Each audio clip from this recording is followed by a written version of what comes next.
Good morning, Sangha. I'd like to introduce today's speaker, poet, writer, teacher. Zenju Earthlyn Manuel was born in Los Angeles from a family with roots in Louisiana. Zenju's practice is influenced by Native American and African indigenous traditions, as well as decades of work as a social science researcher and development director for nonprofit organizations, including those serving women and girls, cultural arts, and mental health. She was Shuso with Kiko Christina Lehrer. Her Dharma transmission was completed by Shosan Victoria Austin and is the Dharma heir of Zenki Blanche Hartman. Please welcome Zenju Earthlyn Manuel. Okay, good morning. I'm glad we're able to have Zoom. I would rather be in the beautiful Berkeley Zen Center Zendo that I have sat in so many times. So it's good to see so many familiar faces. And today I'd like to talk a little while and save some time for engagement, Q&A, questions. And we'll do that when I'm done. We'll, I guess, use raised hands. I don't know. Okay, yes. All right. So I've been doing a lot of Dharma talks in the last year. I kind of have to watch my email every day because I get like 5 or 6 requests a week, and I'm starting to say no. And so you guys are sliding in on the tip of the burnout. So have to do home temple, right? So anyway, I thought I'd talk a little bit about boundlessness. And maybe this notion that there might be a fear of it. So the fear of boundlessness. And of course, we might not have a definition of what boundlessness is. But maybe when we hear the word or think about it, or when we were introduced to such a thing, it might have made you wonder, made you stand away from it. Want to come to it without even knowing it. If you're the type that like to dwell in the unknown and to discover, you might have try to get into the boundlessness that is talked about by all of the Zen teachers, Soto, and I think Rinzai as well, talk about boundlessness. And my teacher, Zenki Blanche Hartman, talked about it quite a bit. So I started reflecting on it and for myself, and realized that most of the time of my life, it's gotten better, of course, since I've practiced, but a lot of times there is a restriction that I live in. Everything's kind of rigid and restricted. I have my ideas. I have my perceptions. I have what I like and what I don't like. And maybe you're the same way. And so most of us live pretty much in our restricted sense of life, a very restrictive sense of life. And so that's why I thought I'd bring this topic forward, because we're definitely in a world right now in which we could have many opinions and ideas about what's going on. We can have fear of this great kind of global death with the pandemic, this moving out of people, leaving the world as we speak, as I speak. So I thought I'd share with you, and I don't know how many of you have been able to get this book, The Deepest Peace. I actually, I was telling someone, I think this is the book I enjoy the most reading myself, because when I read the other books, I kind of put them down right away because I find myself editing it. This book, I don't feel that. I don't feel that sense of editing. And so I felt like I was writing from a place that wasn't only what I believe or an opinion or what I think my concepts are or precepts, but they're still in there. They're there, but it's how I presented them, how they came through me. And so I wanted to share with you a piece. It's on page 100. If you have the book, you don't have to read it. I want to share some parts of it with you right now as an anchor to this talk. All right. And I'd like you to just listen and maybe sense for yourself whether or not there is a fear of boundlessness, and that kind of habit of retracting to a very restricted way of living life. Okay. All right. Okay, it's on page 100. It's called Falling into Canyons, the Fear of Boundlessness. And I'm very excited to read this one. I haven't read it out loud to very many groups because there's a part in it that I think only Zen people will understand, people who practice Zen. And so here we go. The desert is boundless. I can feel the fear when I walk alone in the open. It feels like there's nothing in the vastness.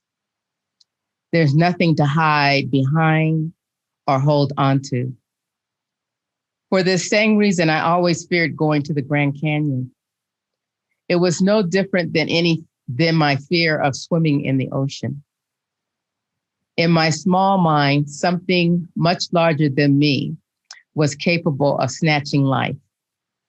I could fall into the canyon or drown in the sea. I feared the pull of boundlessness. One summer, I decided it was time to meet the boundlessness that giveth and taketh life. In essence, to meet fear. So I was joined by a beloved. We spent the night in Williams, Arizona, and took off early the next morning to travel the south ridge of the canyon. As I'd hoped, few folks are there when we arrive. We pull over to park. I step out of the car. The wind sucks at my breath. I walk slowly to an overlook. I turn the corner and the open gap with its staggering mountain sides and nowhere to go but down took my final breath. I go limp, trying hard not to faint. My knees tremble and buckle. I'm giving in to that destiny of falling into the canyon. Except there's no fear. I want to fall in. I have in fact leaped head first, wings spread. I'm a condor soaring in the canyon. I'm being held in the wind that greets me at the gateway. I see the ancient natives at home on the cliffs across from me. In the end, I'm still standing on this side, looking down and out in awe. Since that time, I've stepped off the 100-foot pole, as they say in Zen. I've fallen into many canyons in my life and landed on my back, unable to jump onto my feet right away. Each time while lying on the ground for days, serenity crawled up and out from inside. On the ground, I realized there's no need to fear the open. The work after a fall into a vast canyon is to breathe, to remember creeks rolling over stones, and to consider that stepping off and going into the vastness there may be peace. How far is a 100-foot leap? A student asked in a ceremony in which, as head student, I'm invited to answer questions. There's nothing to be no thinking, just spontaneous messages that arise from sitting with silence. Some might say we are meant to speak the voice of spirit or ancestors. After all, we've been sitting for 90 days, minding such wisdom. I answered the student's question, how far and wide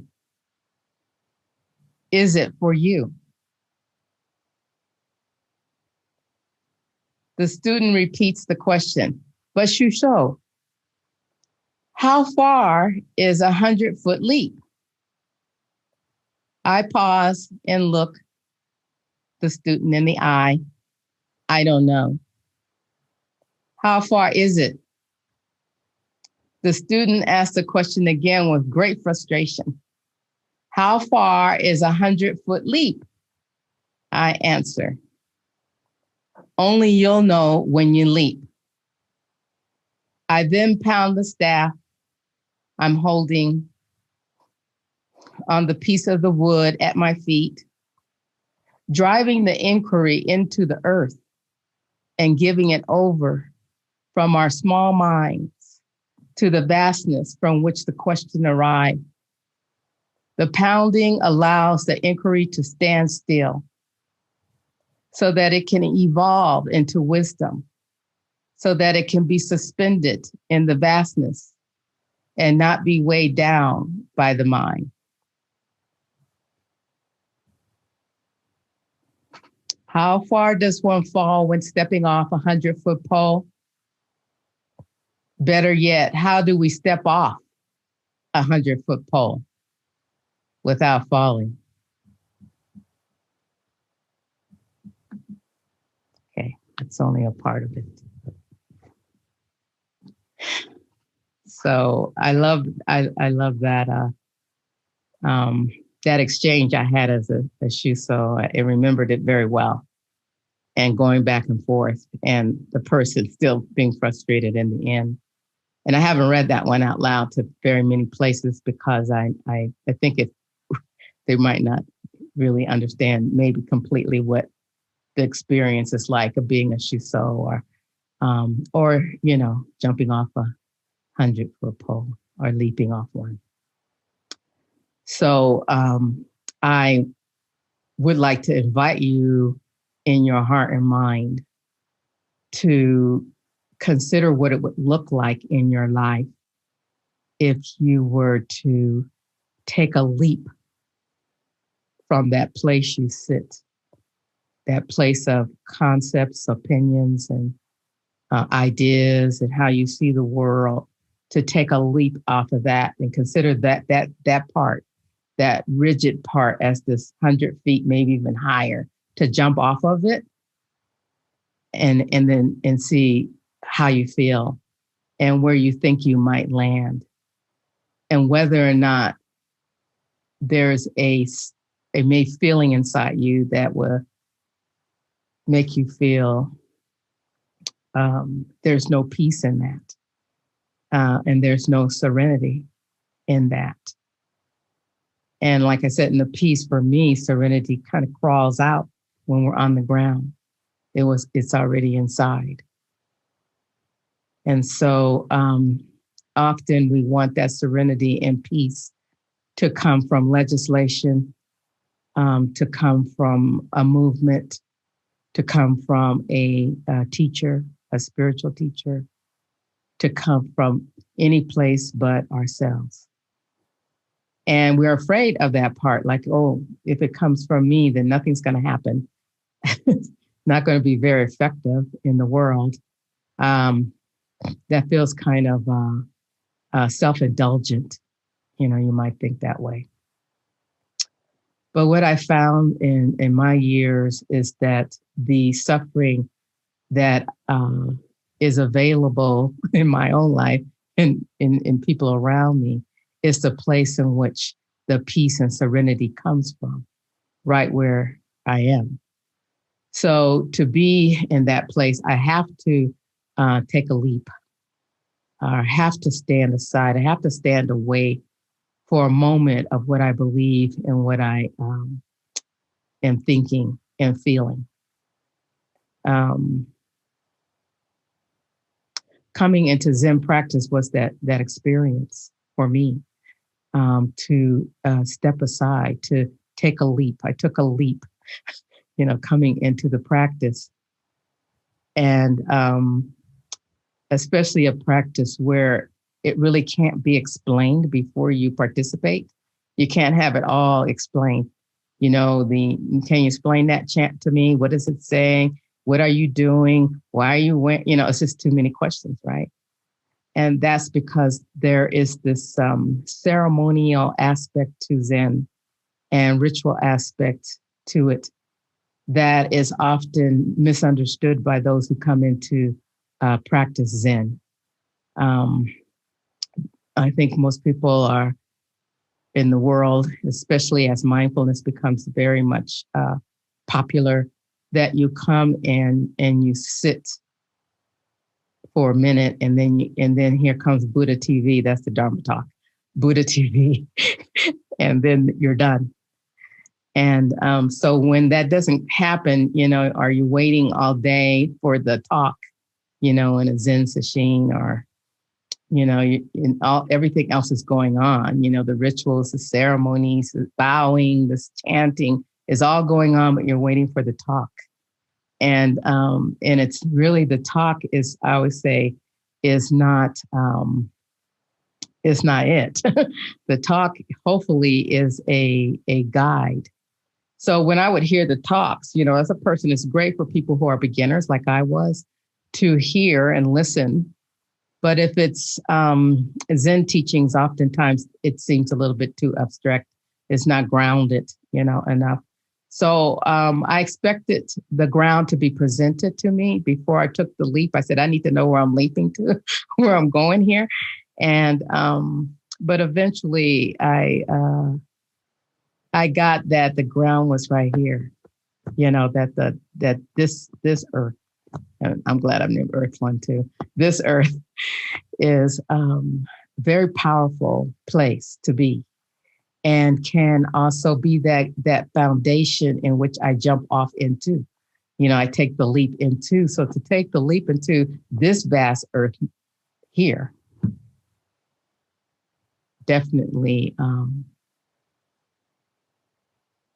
was the beginning of me understanding the larger earth that is often talked about in Zen practice.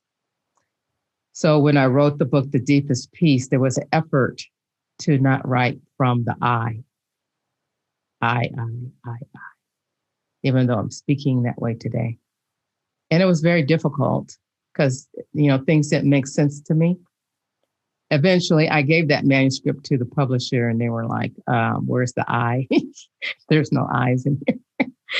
And I told them what I was doing and why I wrote it. And they said, well, can you put a few more I's back in there? So there's no I's or adjectives. And the purpose was not to say to be egoless or anything like that, but a way of actually allowing the reader or anybody who encountered the words to be in the reading themselves instead of reading about me, reading period, to create an experience like that where the reader can just come in and feel the experience without me describing it to them or telling them how to feel it. And so that part to me was a practice of I wouldn't say for boundlessness, I'm having a boundless experience, but hopefully to open the door to one. Because if I say I'm having a boundless experience, then I'm not having a boundless experience because I've decided what that looks like. But if there's a way in which from the teachings that I have heard, to practice those things of stepping aside, not having an opinion, an idea, and a description, to just leap into something and discover it again and again and again, then it opens to the possibility of an experience of boundlessness. Now, I still may not be able to name that. And that's the good thing, because if I get to the end, as we know, if you get to the end of the spiritual path, then where have you gotten? We all know this. So I think in today's world right now, that there is a fear of that, a fear of entering the boundlessness of life. And so even though you might not know what it is, just basically letting go for a moment so that something else comes in, not so that we have peace, and not so that everyone begins to behave in the way you need them to behave in order to have peace, but that in the stepping aside, in the leaping, or whatever you want to call it for yourself, there's a space for something else to come into one's life, into the lives of everyone around you. And so I am conscious of the time again. I'm going to look over to Blake. How many minutes do I have? Because I want to have Q&A. Excuse me. Zenju, you have plenty of time. We usually begin Q&A between 10:50 and 11 o'clock, and it's 10:37 now. So you can speak for 12 minutes or 20 minutes or however long you'd like. Okay. All right. Thank you. So, so I'm hoping what some of the things I'm saying are resonating, and that there's a way that you can see that your own thinking is a boundary. You know, just a thought is a boundary itself. And I often don't spend a whole lot of time when I do talks quoting the Buddha, quoting teachers necessarily. And I used to. And I found that many people will spend the energy trying to understand it. So that means I'm speaking from my experience and my practice, and that can be pretty dangerous, right? All right, if it's not quite, aligned with the teachings. But I have gotten a lot of thumbs up, so from other teachers for me to continue in this way that I do, because I think it's important now to speak from this place without all the quotes necessarily, that to trust that the Buddha is in this book for me, otherwise I wouldn't write it, or that the experience of Zen is in this book. And I always wait for someone to call me and say, Zenju, nope, that wasn't it. And I haven't gotten a call yet, but maybe people are afraid to call me up and say that I don't think so.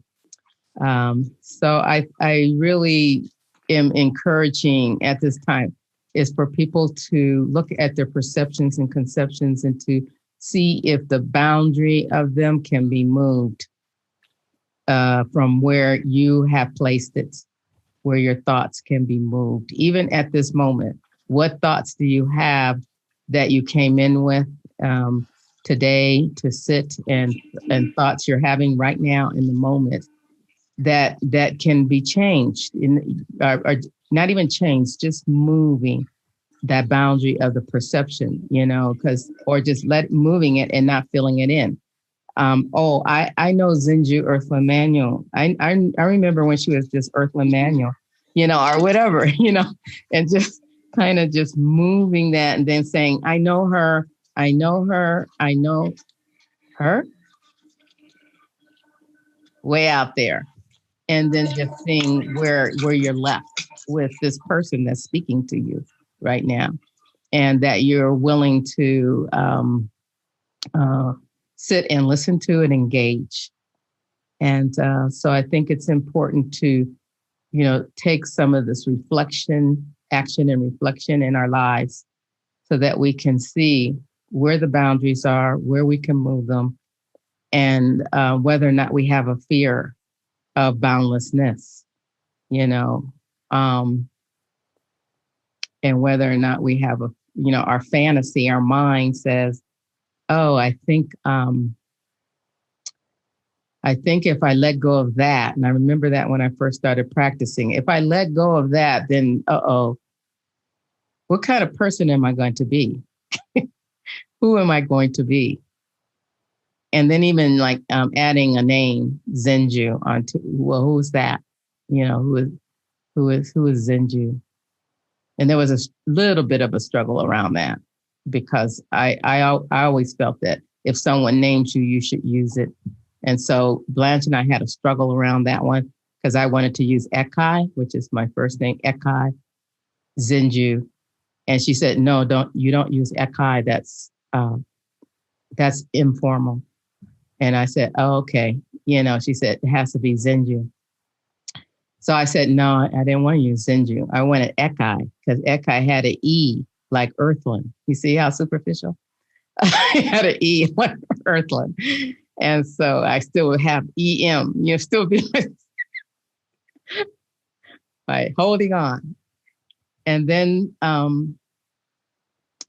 she heard me at the dinner table, lunch table at San Francisco Zen Center. And someone said, oh, what is your new Dharma name? And I said, Ekai, really loud and happy. And Blanche looks at me. She said, and she reprimands me right in the moment and says, I told you not to use that name. And I was like, oh, she's really serious about it. And so I dropped it. I stopped using it right away. And then it took maybe about 3 or 4 years. And someone came to me, it actually was a medicine person who had seen my name Zenju somewhere. And they said, that's your name, Zenju? And it means complete tenderness. They had read it. I don't know. It had been written someplace. And I said, yes. They said, you need to use that name. And that's how I came to use the name Zenju. Well, Zenju threw me into complete boundlessness, because people didn't know what happened to Earthlyn. Like literally, where did Earthlyn Manuel go? Because I had already been known as a writer before I even came to Zen Center. So they knew Earthlyn Manuel, but they couldn't find who the hell is. It says Zenju. I couldn't find Earthlyn Manuel either with Zenju because Zenju didn't have a resume. And she was not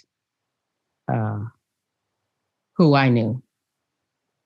And that opened the door for me to actually enter Zen more deeply, because I was able to enter as not as Earthlyn with all the things that Earthlyn had achieved and done, but to just be Zenju with no resume and no degrees.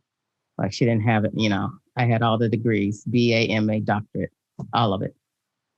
And it didn't matter. Zenju, and I stopped using all of those letters too as Zenju. I don't use, a lot of people try to call me Dr. Manuel, but I don't allow it, actually. So,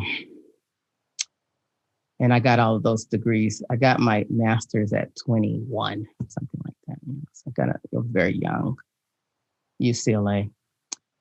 So I think it's important to find these places, and it opened my whole life in this. And I was afraid too. I was afraid to be just Zenju, because I didn't know what that meant. And I thought it would be an easier name than Earthlyn, but it turned out it wasn't.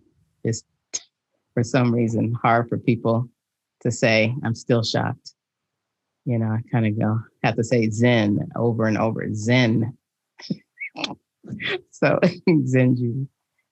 But I think they just don't attach it to someone who looks like me. So anyway, that's the journey. I love life and I love the practice. And I will I just bring my practices along with me. My Christianity, my African Yoruba. I bring along my Nichiren Buddhism that I did for 15 years. And I bring that all to the seat. And all of that becomes still revealed to me. It's still revealed like, whoa, that's what Christianity is. Oh, that's what Yoruba is. Oh, that's what Nichiren was. Oh my goodness. So on and on, they're still being revealed always. So I'm going to stop here and take questions, raised hands, and boy, somebody's right on the button. Christian Evans, do you have a video? Yeah, great. Yeah, thank you. Mm-hmm. I have two questions, but I'll only ask one. In Dharma Sutra that are old, for instance, Zen Mind, Beginner Mind is relatively new. Among the older sutras associated with Zen and Buddhism, which one or ones have helped you clear up Dharma understanding, please? Okay. For me, the Lotus Sutra and the Heart Sutra. And I learning more with the Diamond Sutra too, but Heart Sutra is always at the core of my practice. And I think because it lands on compassion, and I've studied it from different traditions. And I find that as much as I didn't understand it when I first read it, that I began to understand more and more about distinction and how distinction gets in the way of compassion and experience of compassion. And now you cannot really define that either. So thank you, Kristen. Thank you very much. My pleasure. Thank you. Mm-hmm. I don't know who came in what order. So, Kelsey. Yeah. Hi, Zenju. Thank you so much for your talk today. All right. I struggle with my Dharma name. My Dharma name is Tenpu Hosei, and the Hosei is the part I'm supposed to go by. And when I tell people that my name Can you is Hosei, spell it for me for the last one? Yeah, it's Housei.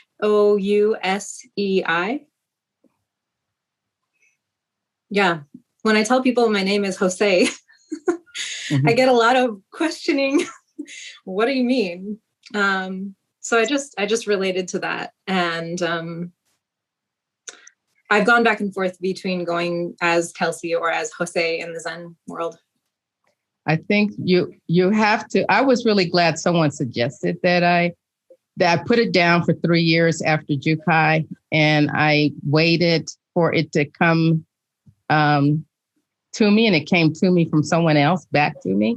And so I always ask students to see how it comes to you. In the students that I've named, we go through a long process. I go through a long process. We have a 9-month intensive Jukai study. And then there is a tea where they invite their parents or relatives or partners and friends, closest friends. And I ask them questions in the tea, and the person just sits there, the candidate for Jukai. They can't speak until the end. And it's good because usually they're just in tears by the end of it. And then I take all the things that people say. This is a ritual that Shosan Victoria Austin created. And so when everyone is done, I go and dream it. I dream. I take weeks and weeks and weeks, and I dream their name and what I feel, and I dream their name. And so I think I always say, don't use it until you're ready, that it's something that you feel to use, and you don't have to use that name at all, ever. So don't feel forced to. It's my tradition, especially among, I think in African religion, that when someone gives you a name, it's an honor. And so I was wanting to use that, to accept the honor of having been named.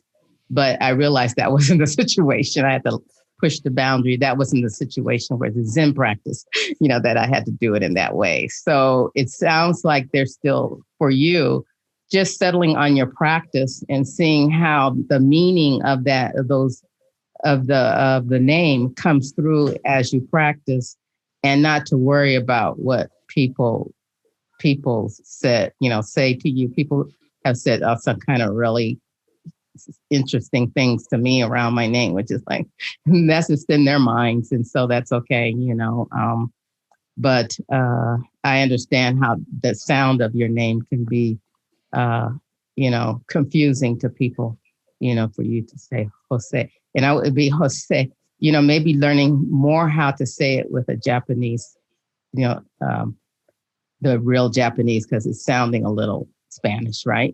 So, there's a little Z going in there. So maybe really getting the real kind of, because sound of it, so that when you say it, it'll come through differently to people. They'll be trying to, like, what did you say? Rather than, because they want to know it, rather than what did you say? What?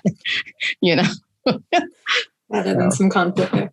Yeah. Thank you. I would just go with the meaning. Just work with the meaning. Thank you, Kelsey. Thank you so much. Yeah. Okay. Lori. Hi, Zenju. Hi, Lori. Wow, thank you so much for letting us be one of the places you said yes to.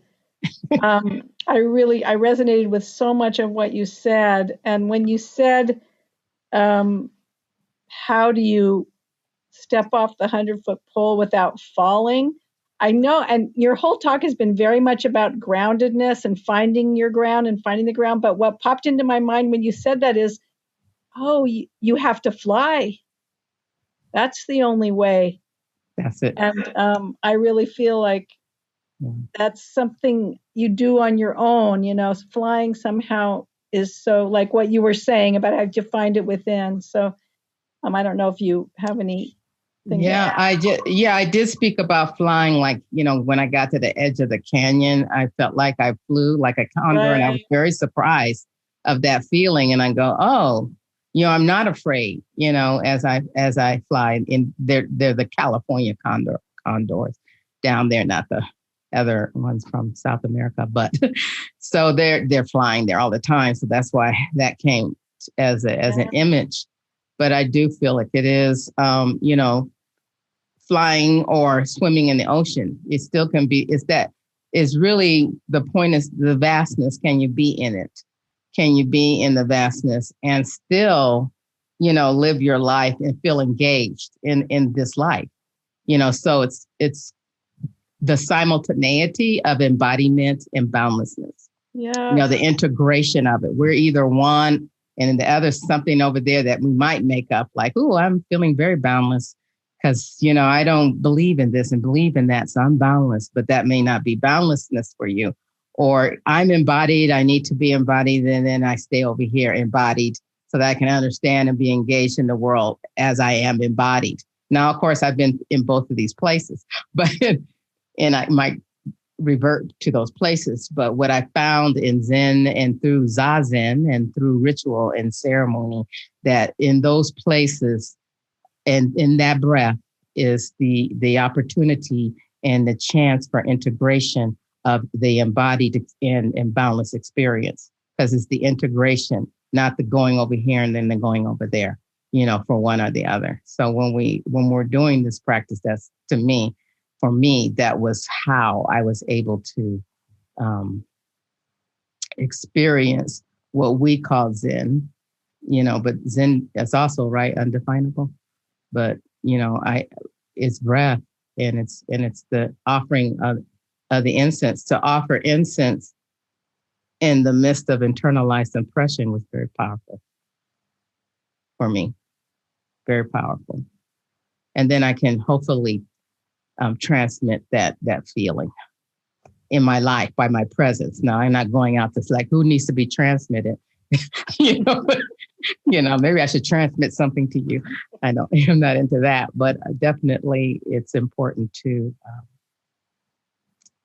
have a presence that where it's felt, the integration is felt. And I think that's yes. Thank you so much. Yeah. Okay, great. Good seeing you too. Too. I miss you guys. next. Ben, I think, yeah, Ben. Zenju, thank you. You talked about how concepts and thinking can create these boundaries. And I'm also noticing that sort of wanting something can create that boundary for me. Sure. Or so sometimes I feel quite comfortable being in the more boundless place, and that's really inspired me to continue to practice. But I also find that I have sort of these desires or impulses that take me into another space where I feel like I'm going to get something out of it, or if I'm chasing some sort of sensory satisfaction or desire or smaller, wanting to sort of be smaller.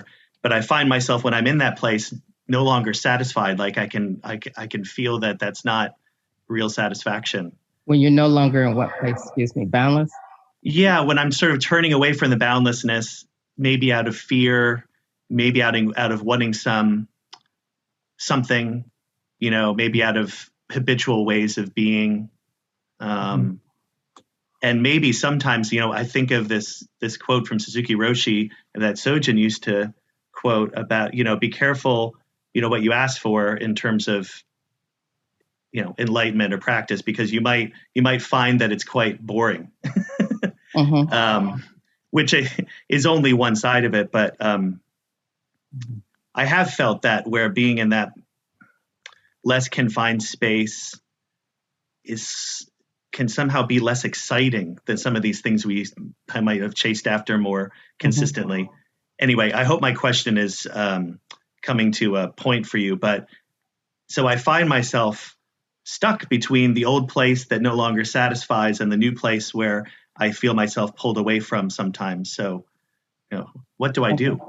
Yeah, I think it sounds like in both places there still is a very kind of a knowing, and I think that you're still working on not knowing, because when in that place where you're absolutely lost, and I think that's why boundlessness can be fearful, right? Because we don't want to be lost, we got navigators in our cars now, whatever, and GPS. Yeah, that's what they call it. GPS and navigators in our cars and on our phones. And I mean, it's like, we don't want to be lost. And so in being lost, though, you can, of course you can find, something a little bit different than what you were seeking. So sometimes what we're seeking, is can lead, to that place of that we're thinking we're going to. So I remember this came in a dream when I was in India. When you, let's see, how does it go?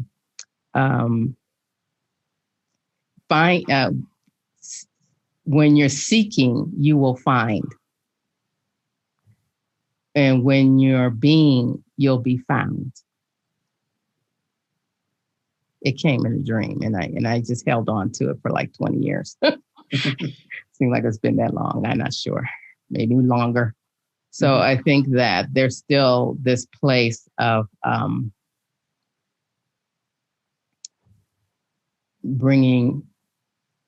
letting go of where you think you are when you're on one place or the other. And so that would be when you're in those places. Am I really there? Am I really in that place? Boundless. Am I really in this place? These kinds of things. And then noting, and then letting go of what you think that is. Either one. I mean, that's all I would suggest, so from my own experience, not from some higher wisdom. Okay. All right. Thank you. Thank you very much, Zenju. Okay. You're welcome.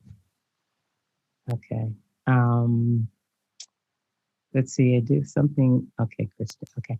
Next. Jeff, I think. Is that right? Or was Mary first? Mary was first. Okay, Mary. All right. Thank you, Zenju.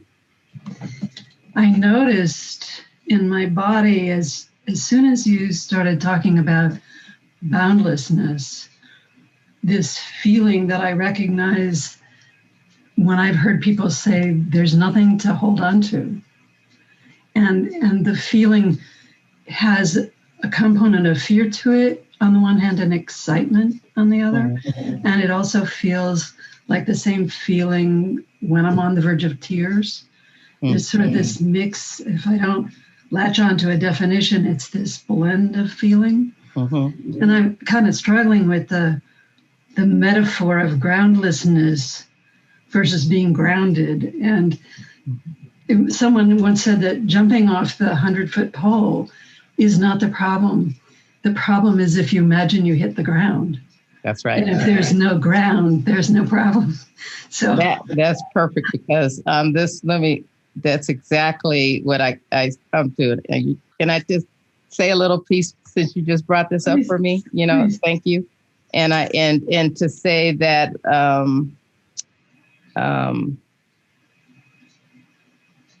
one who sits on top of a 100-foot pole has reached a certain height. And once there, what? They must either climb down or perhaps fall or jump to their death. Real or existential. It's a leap of faith to think you'll survive the fall. But maybe there's no 100-foot pole or a leap. There's just standing fiercely at the edge of the vast canyons in your life, unafraid of slipping. So you just reminded me of that part, that it's our mind, working. And what you said about ground and groundlessness, I kind of like what Pema Chodron says about that, about groundlessness. I don't know if you've heard of her teachings around that. Yeah, she really teaches about uncertainty. And most of her teachings are about that, because that's where she teaches that the transformation happens in our lives, and even though I talk about hitting the ground, it's not the ground really, where serenity comes out. It's that place where there's just nothing. And that's when serenity has a chance to crawl out of you or into you one way or the other. So I'm not really talking about literally the ground but I like the metaphors of both of them, ground and ground. Right. I remember when I heard Pema say, there's nothing to hang on to. And then she paused and said, and that's not bad news. Yeah. It's good news. That's what she says. I was taught that the first time I came into Buddhism in Nichiren, I was talking about all my problems. And they were like, congratulations. And that really upset me because I was like in so much pain. So congratulations, everybody. We're suffering, the entire world. So thank you. Love the practice. Love it. Thank you, Mary. All right. Jeff. Zenju, thank you so much for a wonderful talk and wonderful energy. Half the communication comes from how you feel to me as you say it. Oh. And when you started talking about hiking on the south rim or hiking on the rim of the canyon, I long for the vastness and to jump into the air and fly. Yeah. And I have vertigo. Mm-hmm. And so I'm on the edge of the canyon and I feel that energy trying to push me off the edge into the canyon. Yes. Yeah. And so as I kind of translate that, one of the things that really spoke to me as you were talking is how I build these walls around me with every concept and every word and everything that I believe that is true. Right. For me, when I build these prisons, it's because the alternatives feel really dangerous. If I lose my job at my age in the Silicon Valley, what will happen next? And so when we talk about jumping off the pole, yeah, I'm happy to do that. But there are real consequences. That's right. To these actions. Don't smile. I'm frightened. Don't smile. I'm only smiling because the consequences are exactly what is to be brought to your life, because I know I've been through that. I've done a lot of jumping or pushed off or whatever, you know, pushed off by the wind, circumstances and conditions of life. And I laugh because, that's how I ended up living in New Mexico, and it's so lovely. It's so beautiful. I love my home so much. And I don't think I realized that kind of like a couple of years ago, I said, God, I've had a lot of beautiful homes, but I never loved them. And then I got here, I just like so in love. And and I lived in some vast, gorgeous, laid out, beautiful places.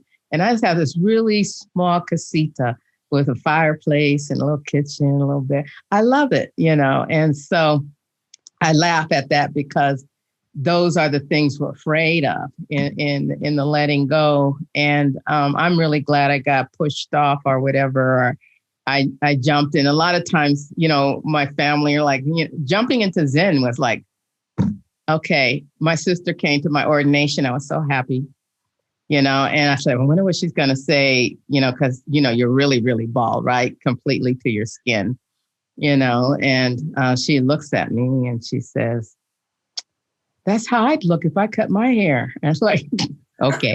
Yeah. So it just, the consequences I thought was going to happen didn't, it was just, I think things open. The consequences are the openings. Nice. And what I want to take away is being aware of how I build my boundaries and build my walls, and being willing to deconstruct those and step outside of them at every turn. Yeah. Or just step away. You don't build, you don't tear down, you don't do anything. Nice.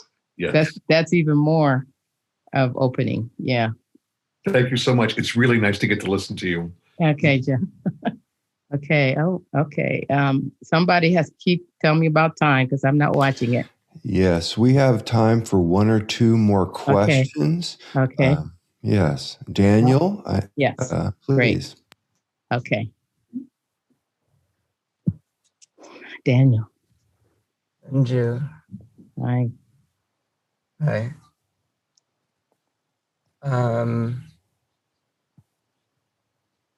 How can entering the ground of this body help us relate to the ground of the whole earth?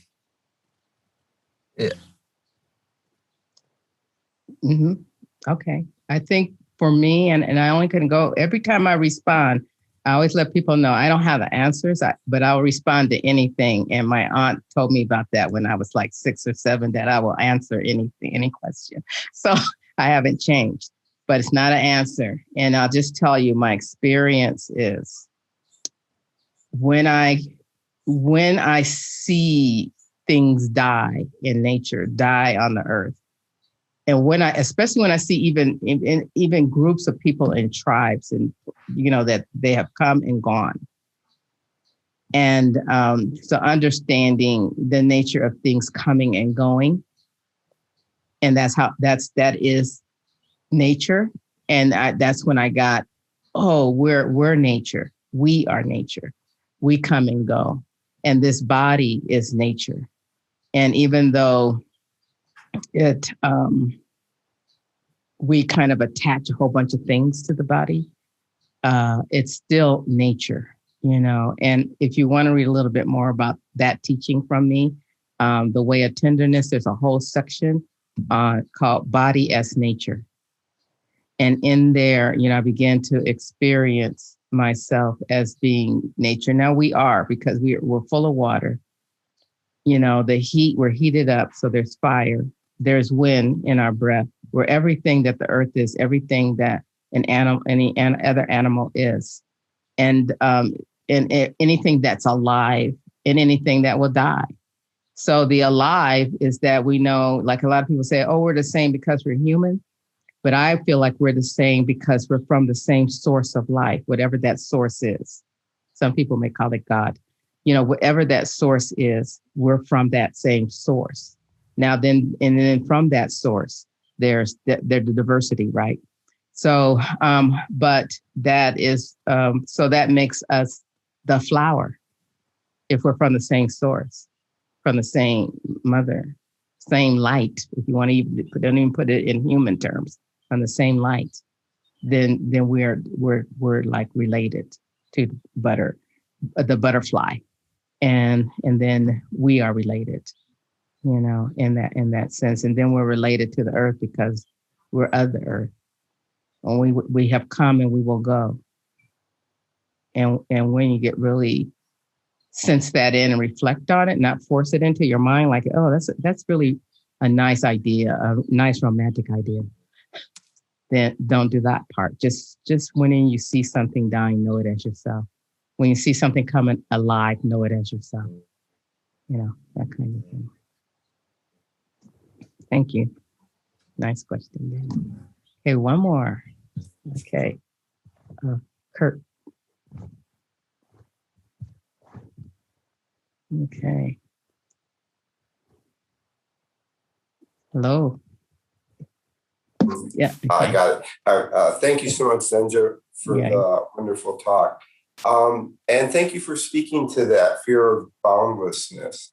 I think you've probably addressed it, but I felt like it was probably important for me to just voice my concern around that and just sort of name it more myself. I noticed this morning that I was sitting before this talk and feeling really open and kind of spacious, but there was a part of me that was like looking for problems, like wanting me to be sad or why. It's almost like that being on the edge of that openness seems so unknown that it's almost like I want to grasp onto these old patterns of anxiety or sadness, or it's almost anything, or at least I'm assuming that's what it is.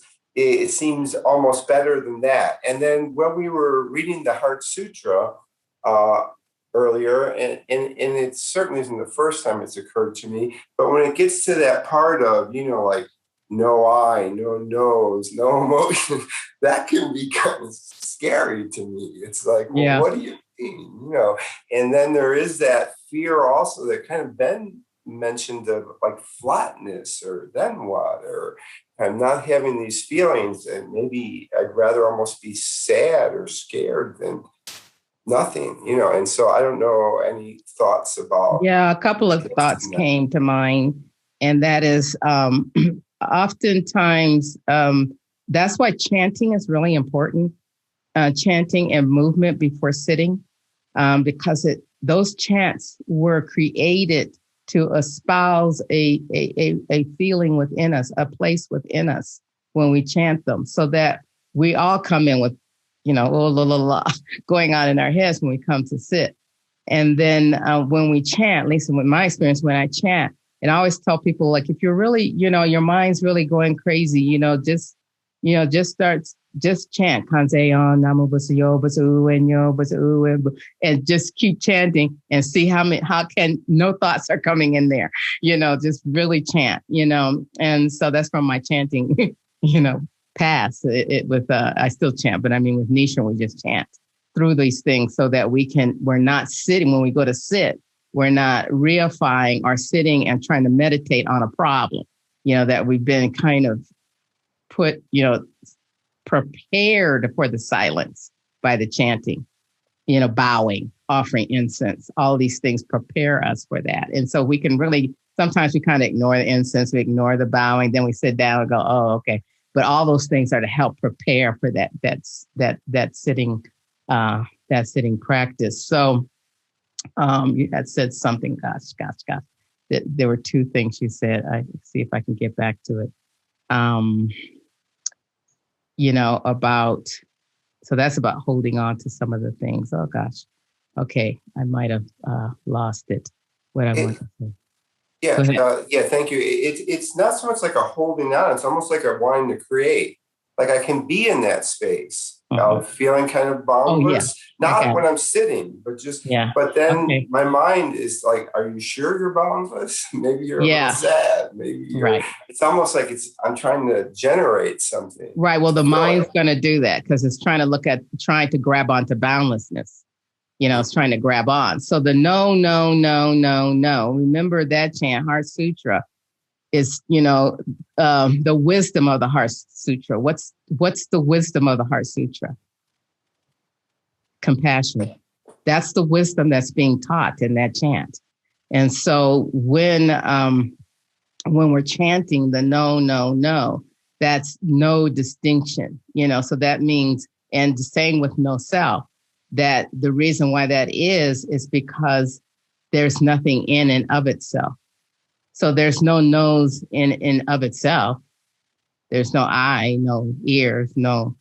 And when we begin, and there's no you, there's no me, there's no teacher, there's no, Zenju, no Kurt, and when we get to that place of not having that distinction, that we gain the wisdom, and are not gain it, let's say experience the wisdom of compassion, that we can let go of a lot without trying to let go, right, on our own, because we're not very good at those kind of things. If we were so good, we all wouldn't even be sitting here. We would just be, I don't know, packaging it. I don't know. We're not good at it. So, because of our, who we are, because we're human beings. That's all. We're just human beings. And so just maybe study that no, no, no, and the feeling of it that you have. And what is that? Because when I walk out, when this is over, the Zoom is over, and I take off my robes and I walk out in my neighborhood, they don't see a Zen priest. They just see this kind of like, why is she bald? Or whatever. They don't see a Zen priest.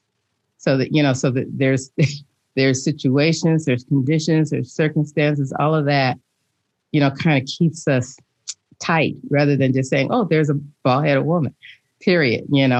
Doesn't matter whether I'm a priest or what, a bald-headed Black woman, and on top of that, so just, that way of having no distinctions, and knowing that the interrelationship that the Buddha speaks of all the time, and having that to be where we do our work and develop our wisdom and our love is in that Heart Sutra. And it's great to study that one from different traditions.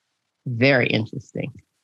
From Tibet, it would be a whole class if I were to teach all that. I have to pull out all my journals and teach that to you, the different ways. But it's, to me, the most important sutra, in the practice. And, maybe we'll come back over and over to learn the Lotus Sutra, the Metta Sutra. There's so many to dive in, but really learn it. That's why I only picked one, because that's a lifetime. That's 2 or 3 lifetimes of wisdom. So I don't need to study all of them, but I've read them, and, I have knowledge about them, but I don't have an experience. The one I have experience of is the Heart Sutra.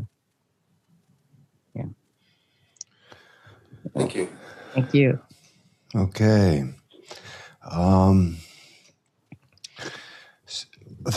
We should have gone with that. I'm sorry, I missed the cue. We missed your cue. I got it. Cool, you do. Let's unmute yourselves and let's follow each other. And as soon as we hear the clunk, the vows are in the chat. Being